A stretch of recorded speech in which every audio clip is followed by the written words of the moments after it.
Welcome to the Live Full, Work Fun podcast. This is the show to encourage you to live your life to the fullest and do fun work that fuels your lifestyle. Hi, I'm your host, Gayla Scrivener.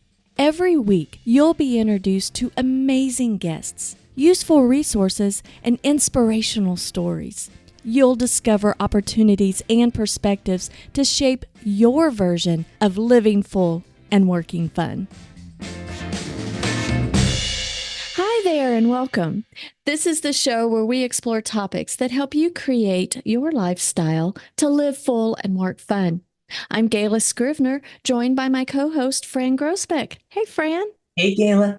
Well, what we're going to be doing is starting and kicking off a trust building series. Building trust is an important piece, I believe, in building a lifestyle to live full and to work fun. And the definition of trust is the firm belief in the reliability, truth, ability, or strength of someone or something. And I think that's important that we take a look at the definition and remember the definition of trust, because building trust translates to how we keep promises, right?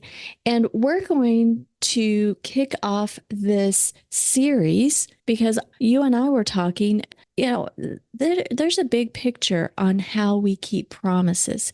It's keeping promises to build trust within ourselves, within our team, the team that we have around us, whether that's work team, our family is part of our team. It's a community. With our customers and clients, that's a third way. And with prospects or followers, folks that will come into our ecosphere, if you will. So building trust in all four of those aspects, I think, is very important to building a lifestyle to live full and work fun. So today, let's kick off our series in talking about building trust within ourselves, keeping the promises we have with ourselves. Why is that super duper important, Fran? That is the foundation of the rest. You hear people talk about you have to love yourself first in order to love others. You hear all those kind of messages. Trust is the real thing you need to build with yourself first. Love will come from when you show yourself and you keep the promises you make to yourself. So, and that's both personally or in your business. So if let's use business first, you have a goal you want to achieve.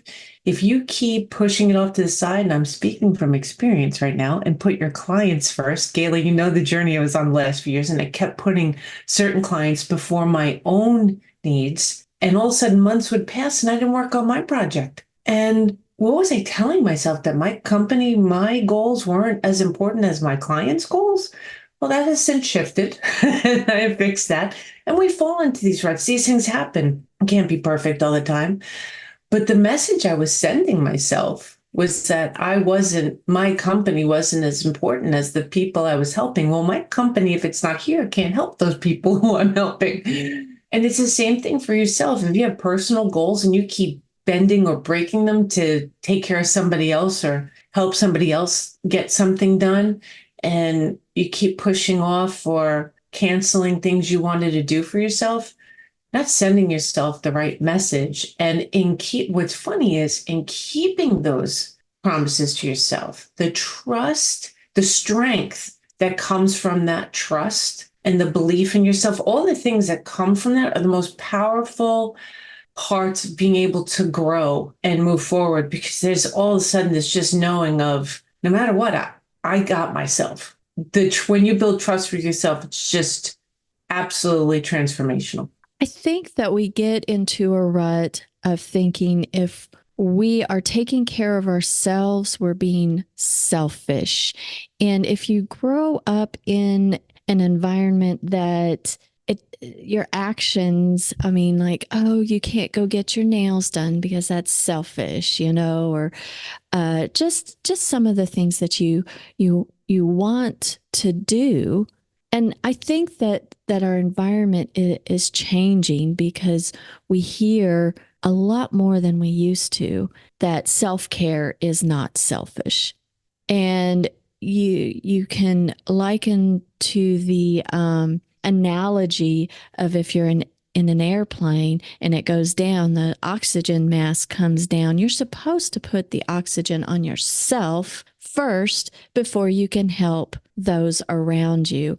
And that is so true, because I think that if we're filling our own cup, it gives us the strength and the energy and the motivation to help others.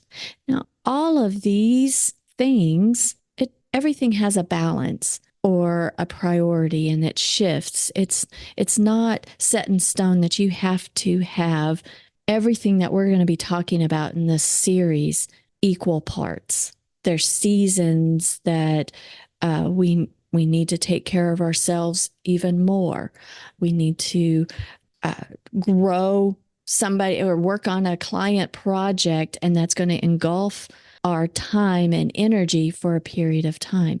So looking at this balance in a broad spectrum, but let's talk specifically on ourselves. What can we do to fill our cup? What should we think of that brings us joy that would fill our cup? I like that you said, for you professionally, you are sending a message to yourself that your business isn't important. That is the thing on the back burner.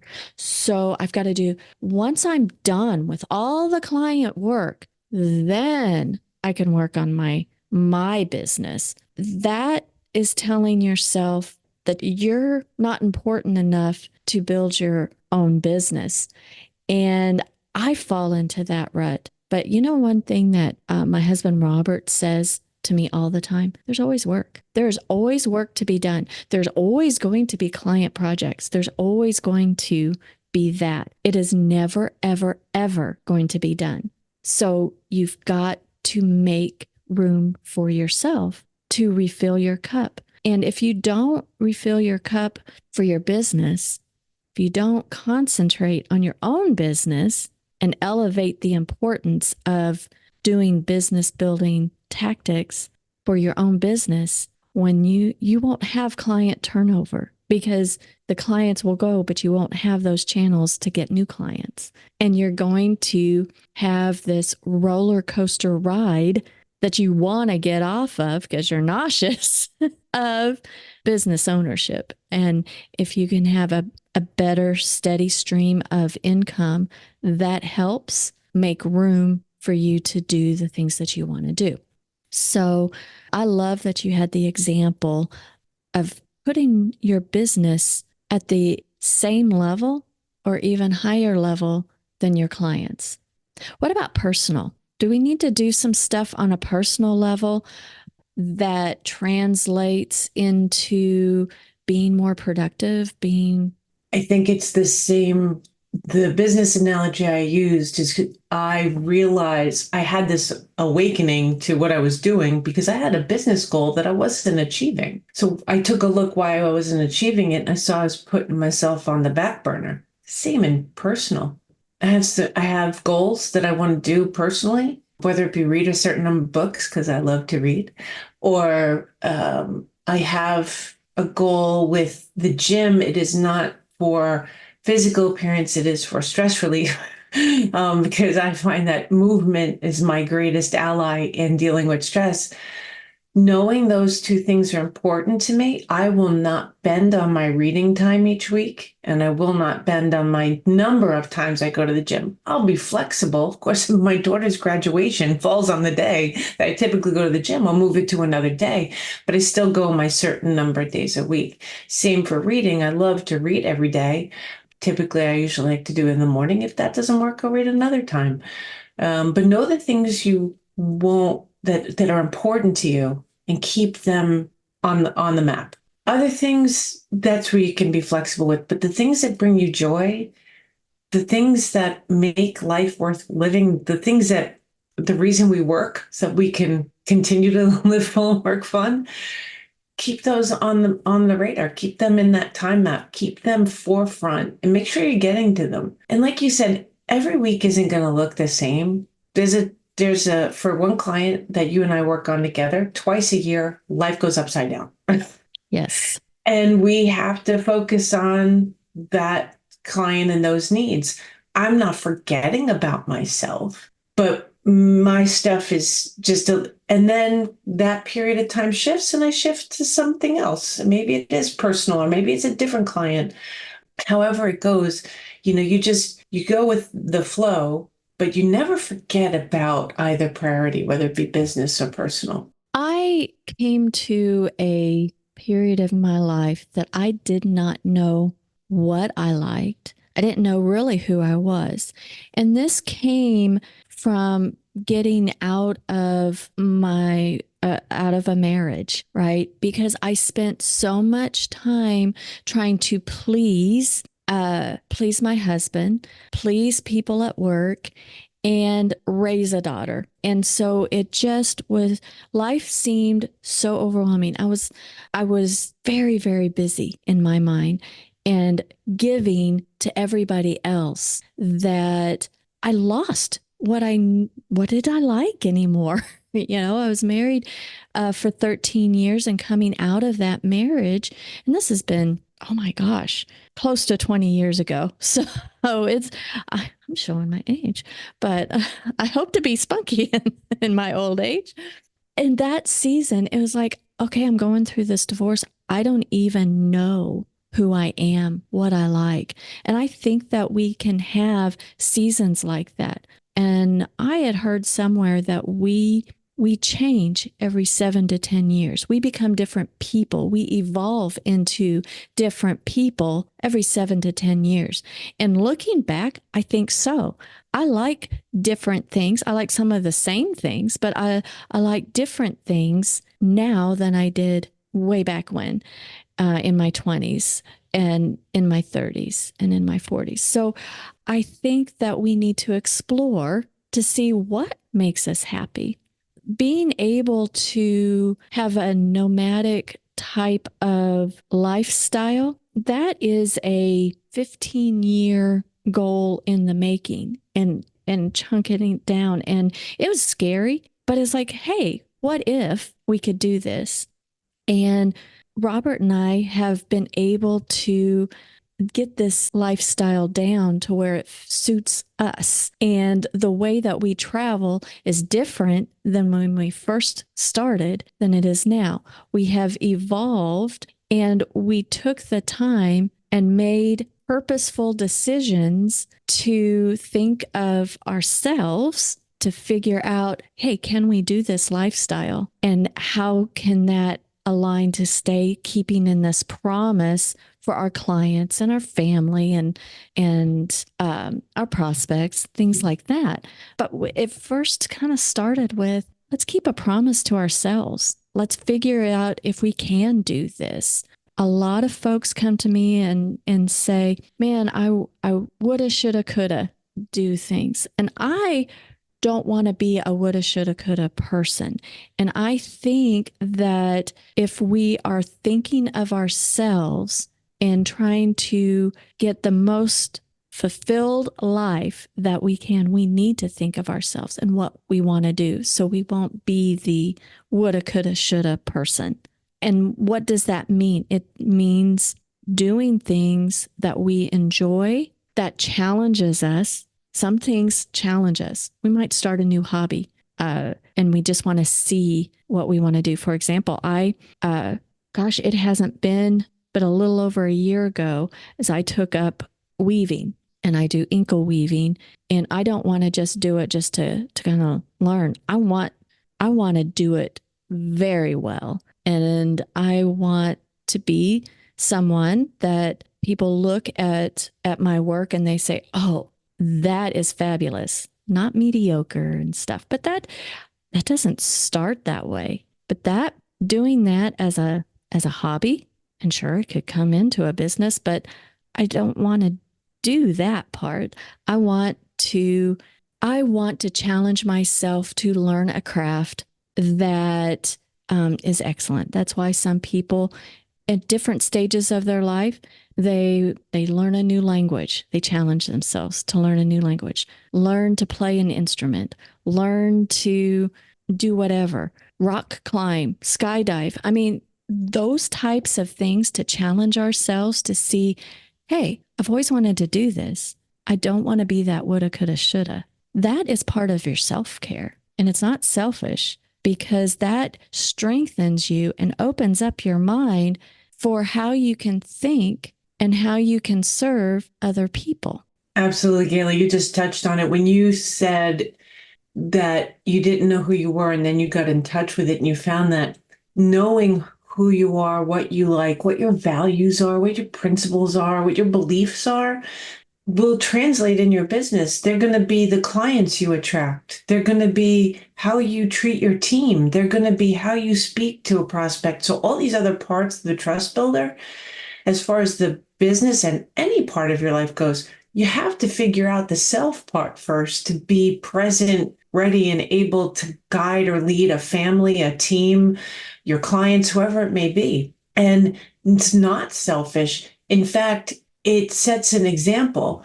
Someone once said to me, so I also went through a divorce with and a wonderful woman I met randomly one night, never saw her again, told me two things that really stuck with me. She said, make your kids your priority, because they need you right now. And she said that it's not selfish to take care of yourself. And starting with self is not selfish. In fact, it leads to setting an example for those around you. This wise woman said to me, don't look up one day, do you want to be a martyr or a role model? So when you sacrifice yourself or you don't take care of yourself, you're really sacrificing your wants, your needs, your happiness, right? When you choose to do things for yourself, you're being a role model for your team, role model for your family, role model for your friends, whoever it may be that you're part of your tribe. So we got some wrong messages along the way, not just women, all people. There's a lot of, so on the opposite side of should haves, we don't want to have the should haves where there's regrets, but be careful of listening to the should haves. I should have done this. I should have acted this way. I should have dressed this way. Oh, should I have said that? All those worry, crazy, no, be you. You are the expert in you. Be you. Trust yourself and give yourself that path to joy. Now, obviously, anything in any extreme is no good. You don't want to only focus on yourself and not take care of your family or your team. But in balance, done right, it will transform your life and have such a ripple effect in both your personal and professional life that it will almost at some point start to and seem like impossible to believe as you just watch everything blossom from taking care of yourself. Yeah, self care is not selfish. It refills our cup. Everything has its balance in its season of life, and I think that we, when we think of ourselves with the prosperity you were talking about, in essence, in order to prosper and live a full life, we do need to find ourselves and not worry about the should haves, but be appreciative of what we do accomplish. And that gratitude is key. I drink some tea that has this nice little message on the little tea bag. And one of them that said recently is that prosperity doesn't happen without gratitude. And that got me thinking that is true. We need to be grateful of what we do accomplish, what we do learn, and have that perspective and grace that, life has so much to offer that we cannot possibly do it all. So be appreciative of what you can do. Challenge yourself so that you can give to others and serve others. But keeping the promise, I love what you said. Keeping promises to yourself serves you as a role model to others. I hate to say this, but if you never, ever fill your own cup, you become like a doormat almost. And maybe even it's like letting other people control the trajectory of your life. And I believe that we can control the trajectory of our life. It's up to us to make the decisions. Things happen to us in life, but we have the power of making decisions on how we react to what's thrown at us. And just really working that muscle of having control over the trajectory of our life. That's the core of self-care right there. You gave me a great visual. If we don't fill our own cup, our lives are hollow. Yes. And that's a